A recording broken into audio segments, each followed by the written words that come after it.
दोस्त कभी आपकी वाइफ और माँ में नोक-झोंक हो जाए तो अपने कानों को हाथ लगा के शांति से उनकी बातों को सुनिए। और अगर कहीं आपने उसमें पार्टिसिपेशन करने की कोशिश करी तो दोस्त दोनों ही ये बोलेंगी कि तुमने मेरा साथ नहीं दिया, तुमने मेरा साथ नहीं दिया। इसलिए उनकी बातों को शांति से सुनते रहिए और शांति से सुनने के बाद ही जवाब दीजिए, तभी उसमें ही आपका फ़ायदा है। Welcome to my channel. दोस्तों, मैं ये बात बताना चाहता हूँ कि सेल्समैन को हर जगह सीखने की ज़रूरत होती है और मैं हमेशा कहता हूँ कि सीखना ही ज़रूरी है, क्योंकि उसी से हमारी ग्रोथ निश्चित होती है। एक बार ऐसे ही एक रेलवे स्टेशन पे हमारी कम्युनिटी का आदमी पहुँच जाता है एक ऐसी जगह रेलवे स्टेशन पर, और भूख उसे लगी हुई थी और कुछ पीने की भी इच्छा हो रही थी। तभी से थोड़ी सी देर में उसके पास एक चाय वाला आता है कि सर चाय पियेंगे आप? उसने कहा हाँ भाई, चाय तो पिला दे यार। उसने कहा फीकी पियेंगे सर, मीठी पियेंगे? उसने कहा भाई मेरे को शुगर की प्रॉब्लम है, तो तू मुझे फीकी चाय दे दे। उसने कहा कि सर बिस्किट लेंगे या कुछ और? उसने कहा बिस्किट दे दे यार, चल भूख लग रही है, लेकिन फीका ही बिस्किट देना मुझे। उसने चाय वाले ने चेयर की तरफ इशारा करते हुए बोला कि आइए सर इधर बैठ जाइए। चाय वाले ने उसको कहा कि सर केक भी लेंगे आप? तो उसने कहा नहीं नहीं नहीं, मेरे को शुगर है तो मुझे प्रॉब्लम हो सकती है। तो चाय वाले ने चाय की बजाय उसको ऑफर की ग्रीन टी। उसने कहा सर ग्रीन टी थोड़ी सी महंगी है, लेकिन आपकी सेहत से ज़्यादा महंगी नहीं है, मैं ऐसा समझता हूँ, इसलिए आपको ग्रीन टी पीनी चाहिए। अगर आप ग्रीन टी पियेंगे तो आपकी सेहत भी अच्छी रहेगी और मेरा विश्वास है कि आपको कोई प्रॉब्लम भी नहीं होगी। तो सेल्समैन मुस्कुराया और उसने सेल्स पर्सन ने कहा यार तू तो हर बात को मेरी सुन के सटीक जवाब देता है, मज़ा आ गया भाई उनसे बात करके। चाय वाले ने बैठाते हुए उनको ग्रीन टी दी, बिस्किट भी दिए और केक भी दिया और बोला सर ये फ्रूट केक है, इससे आपकी सेहत को कोई नुकसान नहीं होगा। सेल्समैन ने बहुत मुस्कुराते हुए देखा और कहा कि थैंक यू भाई, थैंक यू वेरी मच। और मन ही मन वो मुस्कुराते हुए सेल्स पर्सन ये बात सोच रहा था कि यार ये बंदा हर बात सुन के कितने सटीक इसने जवाब दिए हैं। और हम लोग क्या करते हैं आमतौर पे, कस्टमर की सुनना ही नहीं चाहते हैं, कस्टमर को सुनते ही नहीं है, जिसकी वजह से हमारी सेल क्लोज ही नहीं होती है। जिस तरह से इसने मुझे अपना हर चीज़ हर माल बेच दिया और जो मैं चाहता था उससे ज़्यादा मुझे माल बेच दिया। अगर हम भी इसी तरीके से बातों को सुने तो हम भी जीत हमारी निश्चित होगी और हम ज़्यादा से ज़्यादा अपने सेल्स ग्राफ को बढ़ा सकते हैं। दोस्तों, मैं हमेशा यही बात सिखाने की कोशिश करता हूँ आपको, कस्टमर की बातों को सुने बिना कभी जवाब मत दीजिए, अपनी पिच को पूरी तरह से उसके ऊपर उड़ेल मत दीजिए। हमेशा अपने आँख कान नाक खुले रखिए, जहाँ पे सीखने की जरूरत है, समझने की जरूरत है क्या चीज।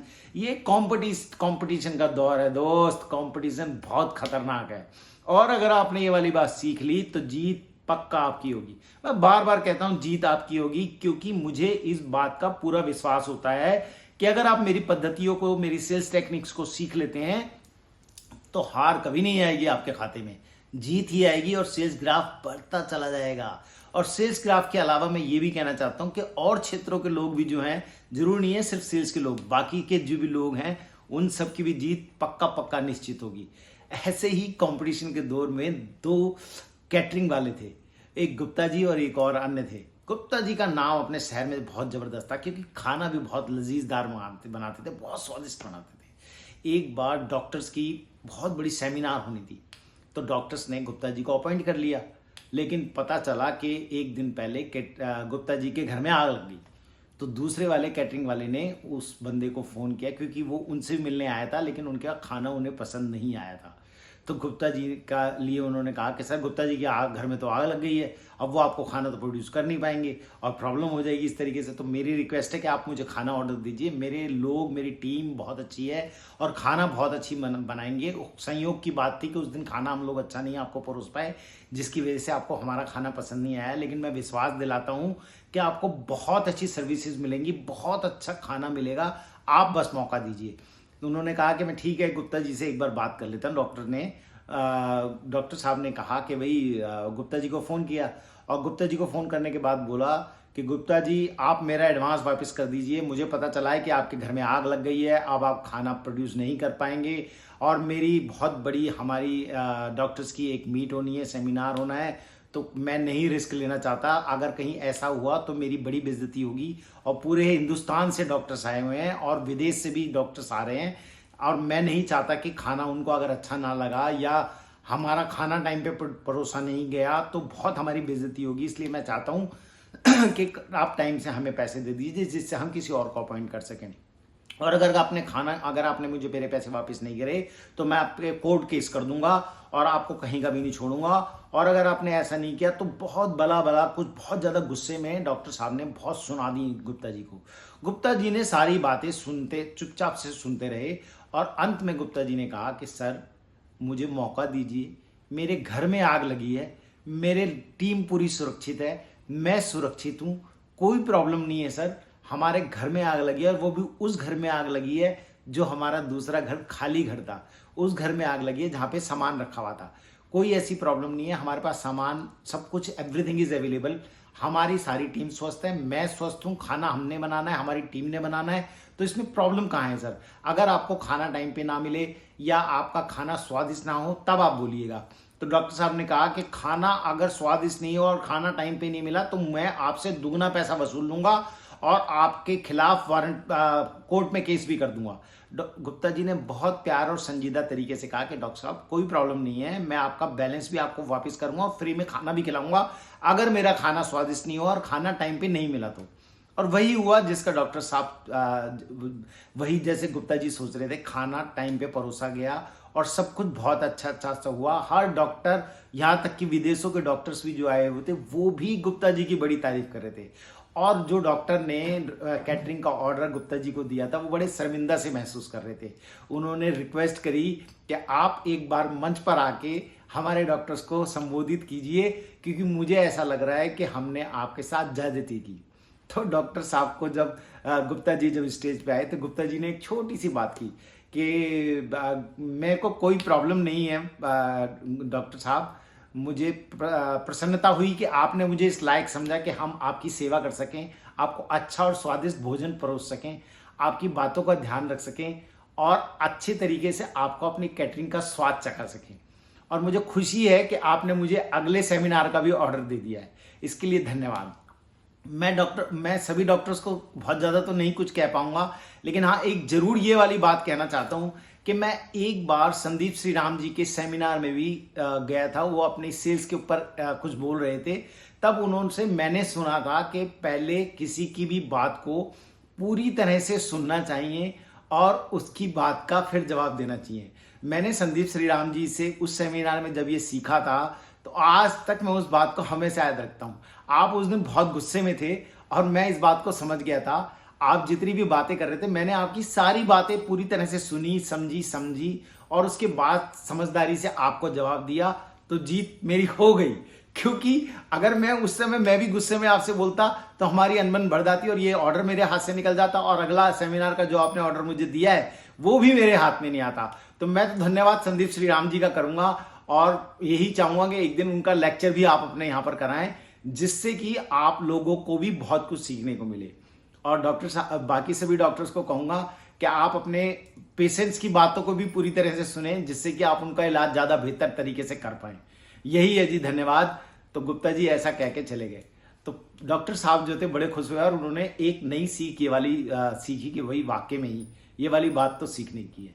इसीलिए दोस्तों पहले सुनना चाहिए, समझना चाहिए, कस्टमर्स की नीड को समझकर फिर जवाब देना हमारे लिए हमेशा सहायक होता है। हमारी एक अच्छी तकनीक है ये, अगर हम ऐसा कर पाते हैं तो हमारे पास सेल्स का ग्राफ बढ़ता चला जाता है, पैसा आना शुरू हो जाता है और कस्टमर्स के साथ हमारे संबंध मधुर हो जाते हैं क्योंकि वो हमारी प्रोडक्ट को ले लेता है, हमारी LIC को ले लेता है, हमारे को अपॉइंटमेंट देके हमारे प्रोडक्ट को खरीद लेता है, हमारा मेंबर बन जाता है, हमारी कार खरीद लेता है या हम जिस भी प्रोडक्ट को बेच रहे हैं वो हमसे ले पाता है। लेकिन अगर हम उसकी बातों को नहीं सुनते हैं, हम उन कस्टमर्स की बातों को नहीं सुन के समझ के, तो हम उनकी नीड को फुलफिल नहीं कर सकते दोस्तों। इसलिए हमेशा सुनना श्रेष्ठकर होता है। एक छोटी सी बात बताना चाहता हूं। एक बार राजा शिकार करने गया तो वो जंगल में भटक गया, अपनी पूरी जितने भी उनके सिपाही थे उनसे अलग हो गया और वो बहुत परेशान हो रहा था, भूख और प्यास भी बहुत ज्यादा लगी हुई थी। तभी दो लोगों को उसने देखा गांव के, जो उसकी तरफ को आ रहे थे। उसने उनको बुलाया और उसने राजा साहब को देख के पहले तो उनको प्रणाम किया, महाराज की जय हो। महाराज जी क्या हुआ, आप परेशान से लग रहे हैं? उन्होंने कहा मुझे बहुत भूख लग रही है और मैं रास्ता भटक गया हूँ। उनके पास खाना था, उन दोनों ने उनको खाना खिलाया।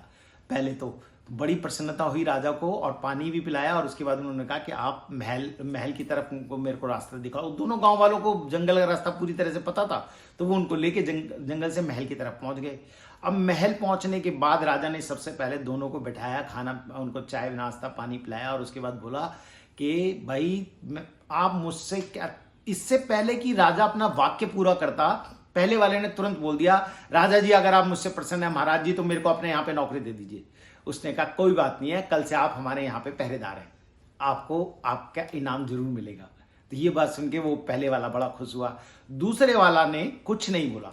राजा ने बोला कि भाई क्या आप कुछ नहीं चाहते हैं? मैं आपसे बहुत प्रसन्न हूँ, आपने मेरे पूरे महल को बचा लिया। राजा ही नहीं होता तो प्रजा कैसे होती? आप मुझे यहाँ तक रास्ता लाए, अगर आप खाना नहीं खिलाते पानी ना पिलाते तो मैं शायद जीवित ना होता, मुझे बहुत परेशानी हो जाती। मैं ये चाहता हूँ कि आप अपने जो भी आपके हिस्से की जो इनाम है वो मैं देना चाहता हूँ, और जो आप चाहेंगे वो आपको मैं देना चाहता हूँ। तो उसने दूसरे वाले व्यक्ति ने कहा कि महाराज जी जैसे आपकी इच्छा, मैं क्या बोल सकता हूँ, आप इस देश के राजा हैं, जैसे आपको उचित लगे, जैसे आपको सही लगे, जैसे आप कहेंगे मैं उसमें आपकी सहमति को प्रदान करता हूँ। तो उसने कहा कि राजा ने उसको बहुत सारे हीरे मोती मकान दिया और अपने यहाँ महल में नौकरी भी रख ली, उसको अपना सलाहकार बनाया, क्योंकि उसने उसकी पूरी बातें सुनी थी, समझी थी, और उसके बाद राजा को जवाब दिया था। यही बात राजा को अट्रैक्ट कर गई। दोस्तों सुनना एक आर्ट है, एक कला है। अगर आप इसका उपयोग सही दिशा में सही प्रकार से करते हैं तो मान के चलिए कि आपका 70 नहीं 90% काम हो जाता है। आप सुनोगे ही नहीं कस्टमर की, आप किसी भी क्षेत्र में किसी भी व्यक्ति की नहीं सुनते हैं, तो आप अपना काम कर पूरा कैसे सकते हैं? समझिएगा, गौर कीजिएगा और ध्यान दीजिएगा इसके बारे में। और अगर आपको लगता है कि मैं सही कह रहा हूं तो सब्सक्राइब कीजिए, लाइक कीजिए और बेल आइकॉन दबाइए। और अगर अपने दोस्तों को भी रिच बनाना चाहते हैं, अच्छा सुनने वाला बनाना चाहते हैं, तो प्लीज शेयर और कमेंट भी कीजिए। Thank you very much.